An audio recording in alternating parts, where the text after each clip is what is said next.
শুভ সকাল বন্ধুরা, কেমন আছো সবাই? আশা করছি সকলে অনেক বেশি ভালো আছো। আমরাও না বেশ ভালো আছি।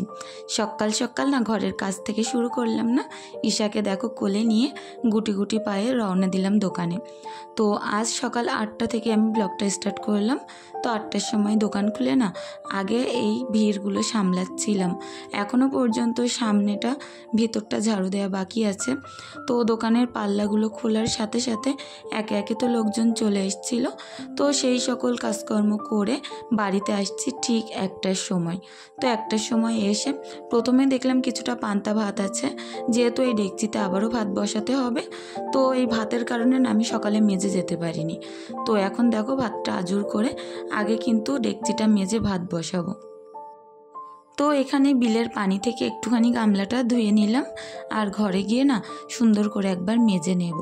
তো আজকে না একটা সুন্দর জিনিস কিনেছি, সেটা তোমাদের সাথে শেয়ার করছি। সুন্দর জিনিসটা দেখো, এই জালি লাউ যে আমার এত প্রচণ্ড পছন্দ, অনেক খেতে ভালোবাসি। অনেক দিন পরে এরকম লম্বা আর তাও আবার একেবারে জালি লাউ পেয়েছি। লাউটা কেটে দেখাচ্ছে, দেখো ভিতরে কিন্তু কোনো রকম দানা হয়নি, পুরো দানা শূন্য লাউ। তো এরকম লাউ না অনেক মিষ্টি হয়, আর এটা ডাল দিয়ে খেতে তো প্রচণ্ড ভালো লাগে। তো আমার তো অনেক পছন্দের সবজি, মাংস দিয়ে করলে আরও ভালো হতো। তো মাংস যেহেতু উঠে কিছুদিন খাওয়া হয়েছে, সেই কারণেই না এই যে এখন লাউটা কিন্তু আমি ডাল দিয়ে করব। যেহেতু হাজব্যান্ড আজ বাড়িতে খাবে না, হাজব্যান্ড বাড়িতে নেই, সিমরান ঈশাও কিন্তু বাড়িতে খাবে না, কারণ দুপুরবেলা ওদের নিমন্ত্রণ আছে। তো ভাবছি নিজের জন্য আর কি আর করা যায়। তো হাজব্যান্ডের জন্য তো রাত্রের জন্য দুটো ভাত এখন আমি করে রাখবো, তা নয় সন্ধ্যেবেলা না রান্না করায় অনেক বড় একটা ঝামেলা। হয়তো আজ আমার শুধু ভাত করলে চলে যেত, তবুও ওই একটুখানি সবজি করে নিচ্ছি, ভাত করে নিচ্ছি রাত্রের জন্য। আমি একা আর কতটা খাবো? আমাদের বাড়িতে না সবজি হাজব্যান্ডই বেশি খাওয়া দাওয়া করে। তো দেখা যাক, অল্প করেই করব। এদিকে দেখো পেঁয়াজ আদা রসুনও না সুন্দর করে কেটে নিলাম।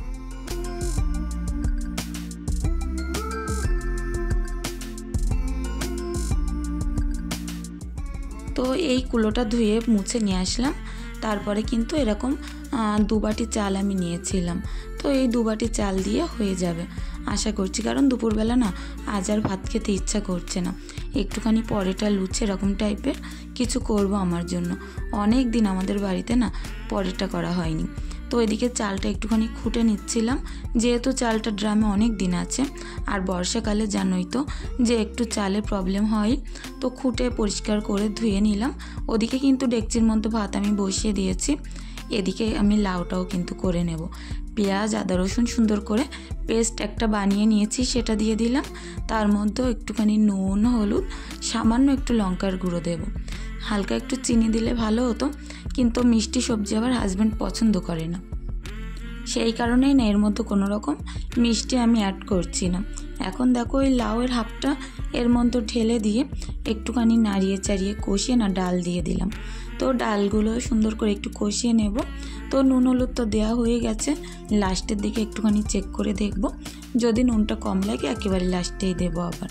তো বেশ কিছুটা পানি দিয়ে এখন ঢাকা দিয়ে রাখবো, রেখে কিন্তু আরও অন্য কাজগুলো আমার সারতে হবে। একটা রান্না করতে গেলে না কি বলবো, যে এই দুপুরবেলার টাইমে একটু কিন্তু তাড়াহুড়ো লেগে যায়। তো রান্না বসিয়ে না আমি বাদবাকি কাজও কিন্তু করি। ঈশাকেও গা ধোয়াবো, ঘুম পাড়াবো, আর সিমরানকে গুছিয়ে সাজিয়ে দেব। ও কিন্তু বিয়েবাড়িতে চলে যাবে, আমার অপেক্ষায় বসে আছে যে ওর চুলটুলগুলো বেঁধে দেব, তারপরে ও বিয়েবাড়িতে যাবে। তো ওর পিসির সাথে যাবে, ও আমার ননদ আসছে নিতে। তো ওর পিসির সঙ্গেই ও গিয়ে দুপুরবেলা খাওয়া দাওয়া করে আসবে। এদিকে দেখো সুন্দর করে আমার গাছটাও একটু ধুয়ে পরিষ্কার করে নিলাম, কারণ গাছেও না প্রচণ্ড তেল চিটে হয়েছে। তো এই যে সুন্দর করে এখন গাছটা ধুয়ে না মনে হচ্ছে যেন আবার এরা নতুন করে প্রাণ পেয়েছে। তো রান্নাঘরে না এরকম যদি ফ্রেশ তাজা গাছ রাখা হয় না, বিশেষ করে আর্টিফিশিয়াল না, এরকম কাঁচা গাছ, তো অনেক ভালো লাগে। তো দেখো ওদিকে রান্নাটাও করছিলাম। এখন এই যে রান্নাঘরের স্পেসটা সুন্দর করে গুছিয়ে নেব। এর মধ্যেও কিন্তু ডালটা কষাতে কষাতে তলায় লেগে যাচ্ছিল। তো তো বেশি করে কিন্তু পানি দিয়ে দিলাম। আর ওই পাশের চুলোটায় কিন্তু ডিম ভাজবো। দুটো ডিম ভেজে না ডালের ওপরে তুলে দেব। তো ভাতটা উপর দেওয়ার আগে একটু টিপে দেখছিলাম যে শক্ত কি নরম আছে, দেখলাম ঠিকই আছে। তো ভাতটা এখন উপর করে নিলাম, নিয়ে এখন আমার বাদবাকি কাজও করে নিতে হবে। তো ডিমটা দেখে ওপাশে ভেজে নিয়ে ডালের মধ্যে তুলে দেব। দুটো ডিম ভেজে না পিস পিস করে রেখেছি, তো এই ডালের মধ্যে তুলে দেব। তো কিছু কিছু দিন যদি আমরা একটু হালকা পাতলা রান্না করি না, আমাদের কিন্তু পরিশ্রম অনেক কম হয়। তো সেইভাবেই আমি রান্নাটা করছিলাম। আর নিজের একার খাওয়ার জন্য কি আর করব বলো, একা খেতে গেলে না খুব বেশি হিজিবিজি রান্না করতেও ভালো লাগে না। নিজের একলা পেটে ওই যা হয় তাতেই চলে যায়। তো দেখো এদিকে সুন্দর করে ঈশাকে কিন্তু আমি গা ধুইয়ে ঘুম পাড়িয়ে দিয়েছিলাম। এখন একটু টিপ পরিয়ে দেব। বাচ্চা কাচ্চা ঘুমিয়ে পড়লে টিপ পরাতে অনেক ভালো লাগে, তখন এরা নড়াচড়া করে না, আর যেভাবে ইচ্ছে সেইভাবেই কিন্তু সাজিয়ে দেওয়া যায়। তো দেখো সুন্দর করে উপরে পাউডারও দিয়ে দিলাম, তা না এক্ষুনি ঘেটে ঘ করে দেবে। এদিকে এই ঘরটরগুলো তো সকালে আমি গুছিয়ে চলে গেছিলাম, এখন শুধু একটু ঝেড়ে নেব খাটটা। আমি না প্রত্যেক দিনই দুপুরবেলা রান্নার পরে খাটটা একবার ঝাড়ি, তারপরে কিন্তু ঘরবাড়ি ঝাড়ু দিয়ে মুছে তারপরে এই খাটে উঠে শুই। যতক্ষণ না আমার ঘরবাড়িগুলো কমপ্লিটভাবে পরিষ্কার পরিচ্ছন্ন না হয় না, ততক্ষণ মনে যেন একটা আলাদা স্বস্তি পায় না। ঘরবাড়ি পরিষ্কার পরিচ্ছন্ন হয়ে গেলে মন থেকে মনে হয় যেন একটা আলাদাই স্বস্তি অনুভব করি। তো ঘর মুছতে এসে দেখলাম যে এই শোকেসটার ওপরটাও একটু অপরিষ্কার হয়ে আছে, সেটাও মুছে নিলাম। নিয়ে ঘরের ভিতরটাও একটু মুছে পরিষ্কার করে নিচ্ছি।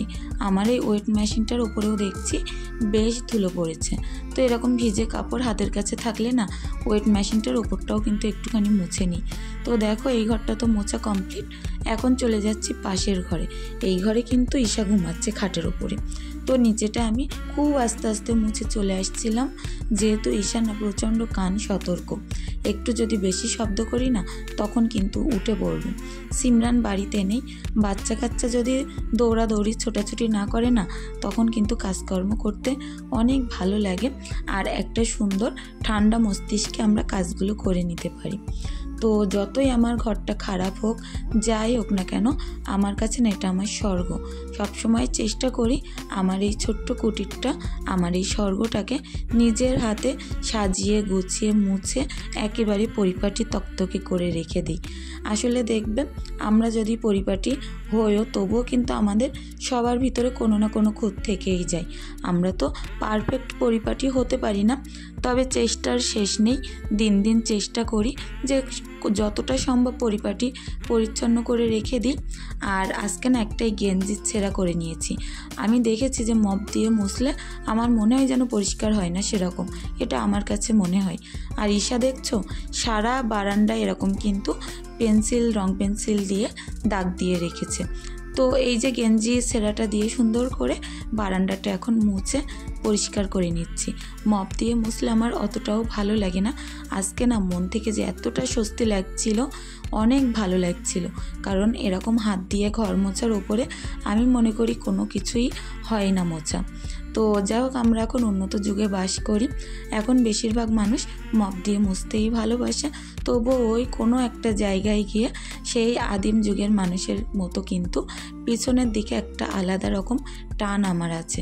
যেমন পুরনো গানে একটা ভালোবাসা জড়িয়ে আছে, পুরনো হিন্দি গান শুনতে না প্রচণ্ড ভালো লাগে আমার, সেরকম পুরনো দিনের মতো ওই যে দেখছো আমার একটা চাল মাপা পাত্র আছে, এরকমভাবে হাতে ঘর মোছা, এরকম পুরনো কিছু আমার যে স্বভাবগুলো আমি না বদলাতে পারি না, অনেক ভালো লাগে।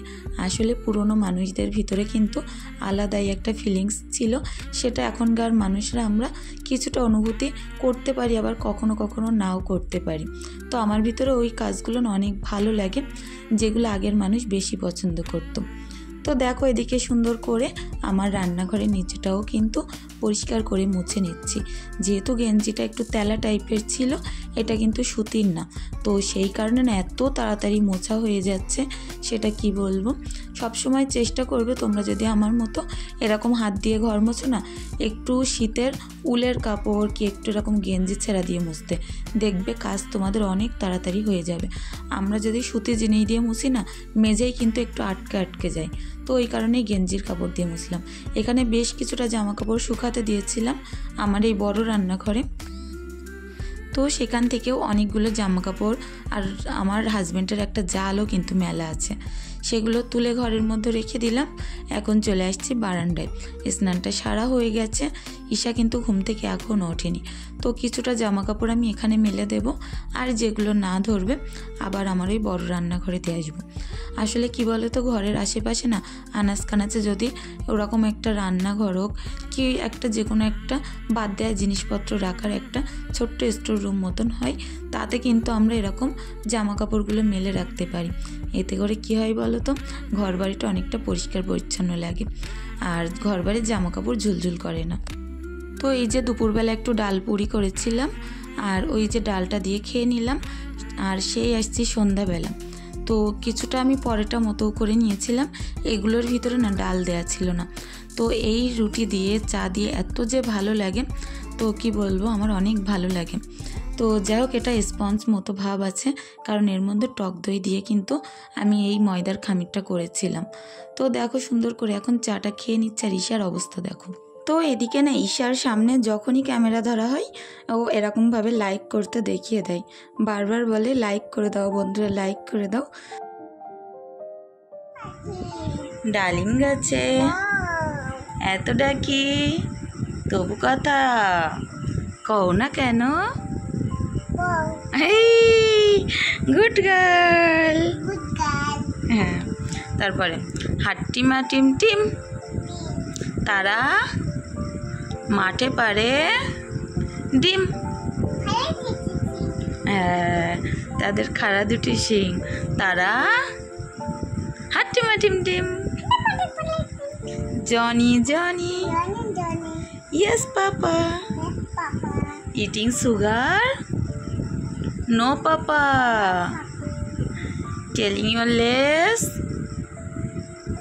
No papa. Open your mouth. তো এদিকে সিমরানকে পড়াচ্ছিলাম, তো যাও ওর পড়াগুলো কমপ্লিট করে দেখিয়ে দিয়ে আসলাম। ও এখন নিজের মতো করতে থাকবে, আর আমি এদিকে পাশের ঘরে না অনেকখানি জামা কাপড় বেডশিট, তো সেগুলো তুলে নিয়ে এসেছিলাম না দুপুরবেলা, আর ভাঁজ করা হয়নি। এখন একটুখানি আলতো হাতে ভাঁজ করে নেব। তো এখনও পর্যন্ত যে সকল বন্ধুরা আমার পাশে আছো, আমার সাথে আছো, সকলকে জানাই অসংখ্য ধন্যবাদ। কাল আমার এক বন্ধু, যার নাম হালিমা, কমেন্ট করেছিলে যে আপু আমার নামটা নিও, তোমার ব্লগ একদিনও না দেখলে না ভালো লাগে না। তো অনেক অনেক ধন্যবাদ তোমাদেরকে। না যদি ধন্যবাদ জানাও সেটা হয়তো ছোট করা হবে। তো এভাবেই বন্ধু আমার পাশে থেকো আর অনেক ভালো থেকো। তো আমার আরেক বন্ধু পাপড়ি যে বলেছ, মিষ্টি দিদিভাই আমার বাড়িতেও কিন্তু এমন পানিতে তলিয়ে গেছে। তো কি সমস্যা আমরাই জানি, জানো তো, আমাদের যেরকম বাড়ি, আমার বাড়িটা পানিতে ডুবে গেছে, আমার অনেক প্রবলেম হচ্ছে, তোমারও না অনেক প্রবলেম হচ্ছে বুঝতে পারছি। তো আমরা এই মধ্যবিত্ত ঘরের বউরা না এই সকল জিনিসগুলো অনেক বেশি ফেস করি। ছোট্ট সংসার বলেছ, তুমি পুকুরে কাজ করো, অনেক ভালো লাগে, তো অনেক ধন্যবাদ। বিশ্বজিৎ মধুমিতা বলেছ তোমার ব্লগ আমার অনেক ভালো লাগে, তো অনেক ভালো থেকো বন্ধু। আর যাও, আজকের ব্লগটা এখানেই শেষ করছি। সকলে অনেক ভালো থেকো, সুস্থ থেকো, ধন্যবাদ।